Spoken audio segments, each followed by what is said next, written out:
Okay, this is a video mainly for people who already know knots.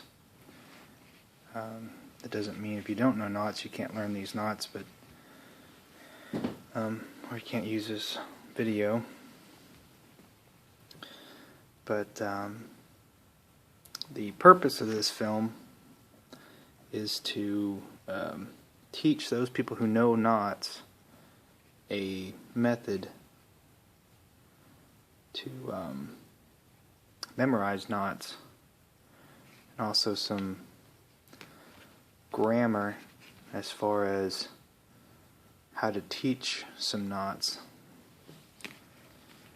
I know 46 knots, and I have them memorized for the most part.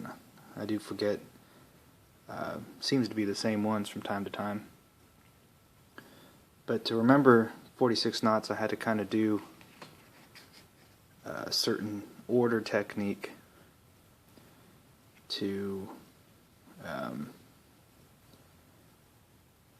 keep those where I can memorize them, and that's what I'm going to be sharing today.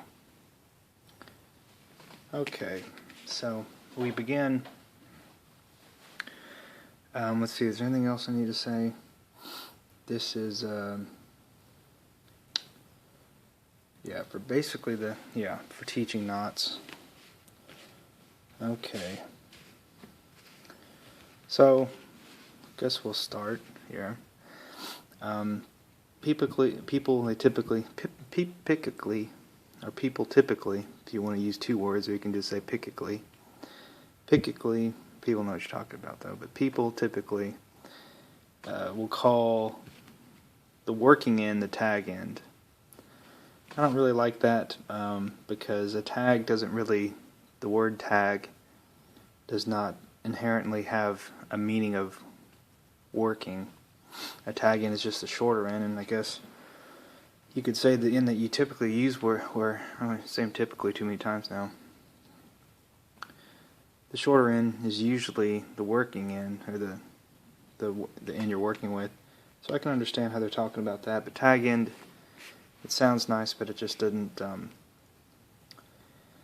don't really like it. It doesn't have a whole lot of meaning, and that kind of leads us into one of the things that I find important for myself to learn knots, and to help remember how to do them, is I've changed the names of a lot of knots, just because a lot of the names are so I'm trying to think of the word, wasteful, I guess. A name has value. You don't want to name something just anything. You want the name to reflect the object it's nominating. I'm going to turn the fan on. We might get some noise.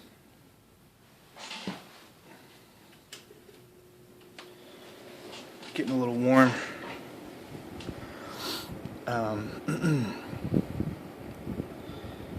So, a lot of the knots will be renamed, and I'll tell you the common name for it. And that's kind of one of the pitfalls of making up your own names, or another way of saying it, one of the pitfalls of having a bad name, and the original name is a bad name, is that you're kind of stuck with that, at least when you're communicating with others. But regardless, I think it's worth it to for myself to use these other names, personal names that give knots. So I call the end we're going to work with the working end. This is getting more detail than I wanted, but this is going to be a first take here. I apologize for the sniffling. It's going to be a first take. I'm not sure if I'm going to keep the take or not, but we'll just kind of go with it. Call it the working end and then the standing end. And we'll go through it, and I'll just go you basically. This will be what I would show someone what I would teach them. We'll go through all the details of what I would consider my 46 knot course. We'll actually only be learning less than 46 knots. Some of the knots in the 46 knot course aren't really knots, but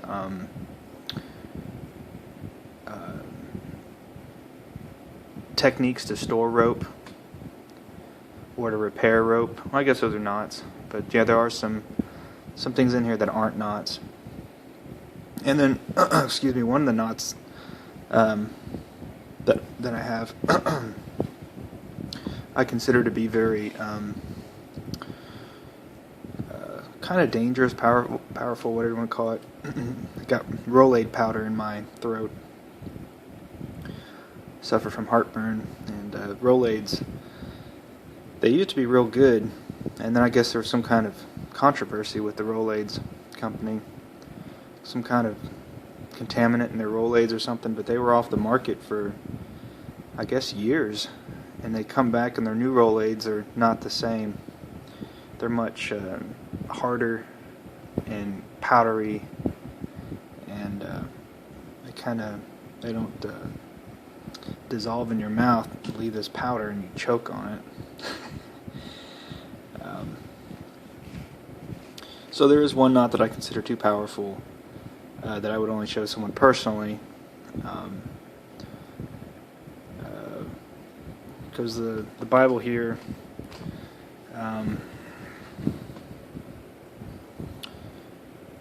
well, it says something about not telling everybody everything. You don't want to just give people knowledge. Knowledge is powerful. So, okay, we'll begin. So, the beginning of the knots is I have a story here, and it kind of explains to people. Well, I guess let me start off with this. The first series of knots of the 46 knots that I will teach you are what I call the 8 practical knot. 8 practical knot series, I guess I'd call it. I think there's a different word. Teach it 8 practical knot series, 8 practical knot. I think it's 8 practical knot method. I'm not sure what it is, what I call it. But I teach the 8 practical knots, and these are the knots that are most useful and practical.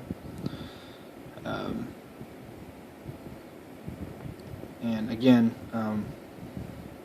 it's actually only going to be 7 of them because that one powerful knot happens to fall in this group, which I won't be teaching.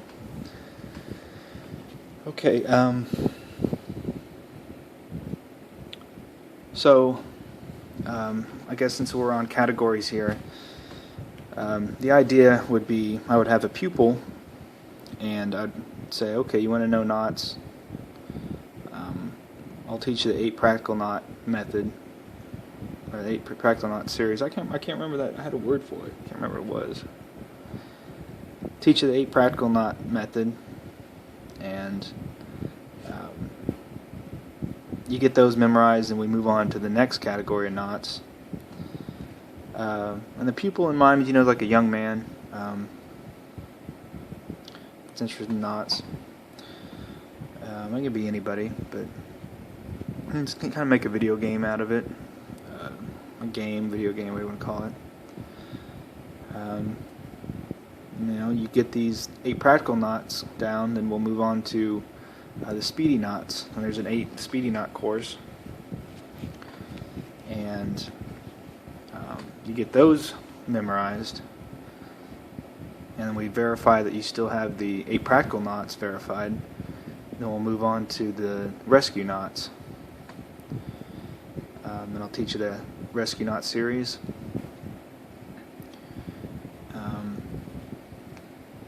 You get those memorized, we go on to the master knot course. I can't remember that word, it's bothering me. And of course, you'd have to prove that you have everything else memorized: the practical knot series and the speedy knot series and the rescue knots. And then we move on to the master knots, which those first 3 categories comprise about half of the knots, half of the 46, which would be 23. So about 23 knots fall into the practicals, speedy, and the rescue, and the other half are all the master knots, and that's all of it. So that's kind of the incentive I'd build into the course.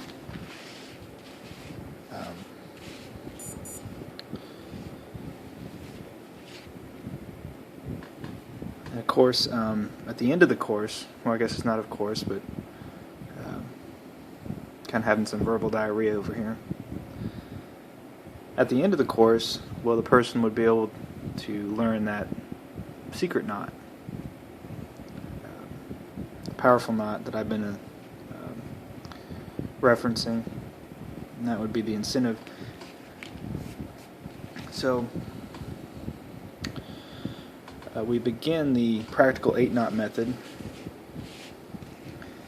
and we kind of begin it with the story, is how I do it. Say you and a friend are in the woods and your friend falls down a well, and you have some rope, but it's not, it's 2 pieces of rope, and one piece by itself isn't long enough. You know, I guess you don't know, it's more of that verbal diarrhea for you. These would, story kind of helps illustrate, you know, the purpose of some of the categories of knots we're going to go into. So your friend's falling down the well, and you got to get him out. You have 2 pieces of rope. Not one is long enough. And so the first thing you need to learn how to do is how do you combine 2 pieces of rope. Now understand this is 1 piece of rope.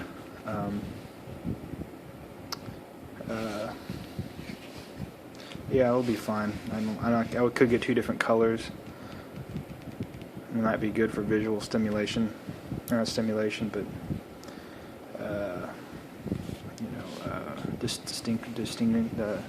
distinction. Again, this video is not really to learn these knots. You could learn it, but I actually could not learn any knots when I was younger, because learning knots when someone's showing you, they're like, oh yeah, do this, and you know, the good example, you know, the square knot, which I call the square bend. Again, that's that change of name to the name to reflect more information than the original name. You know, they just show you, and they're like right over left and left over right, and there you go. You know, and it seems like an easy knot, but you know, I just couldn't get it. So I don't recommend, if you're going to teach someone a knot, I recommend, you know, if you don't have a computer, the internet is gone or whatever, and you're out in the middle of the woods, you know, I recommend, you know, using paper, and you start out with your, you know, I haven't even actually ever sketched. That's horrible. 2 pieces of rope. You see that? You know, I've never even sketched it, but what I would do is sketch it out, and that would be the proper way to teach someone, because I couldn't, like, again, I could not learn knots. Learning a knot from watching someone's hands is not easy to do. It might have had something to do with everyone in my family is left-handed except for myself. I couldn't tie my shoes for a long time either. But learning by watching someone's hands is not very efficient. It's not very effective. Sketches are a lot better because, for one, the person can keep the sketch with them. So I would sketch out each step. You know, you have your 2 pieces of rope, then I would sketch out the next step, step 2, or step 1, whatever you want to, I don't know what you want to call 2 pieces of rope. Is that step 1, and then step 3, I would draw them, one going under, all the steps. So if that's the way I would learn. I wouldn't, like, if someone were to show me this video, I wouldn't learn the knots from the video. I'd be like, what? Even now that I know knots, well, I do better. That's true. You get better. You start to realize that knots aren't that complicated once you start learning a whole bunch. I guess is another thing I could preface this, and this is quite a long intro. But I went through every knot that I could acquire, and this is all courtesy of animatedknots.com. Without that website, I never would have learned hardly. I wouldn't have learned knots. So I'm indebted to what is his name? I forgot his name. I've been in correspondence with him. He has an interesting nickname that he goes by. Can't recall, but animatedknots.com is, I'm indebted to that. I went through all of his knots, which are, I guess, hundreds of knots, and he has an excellent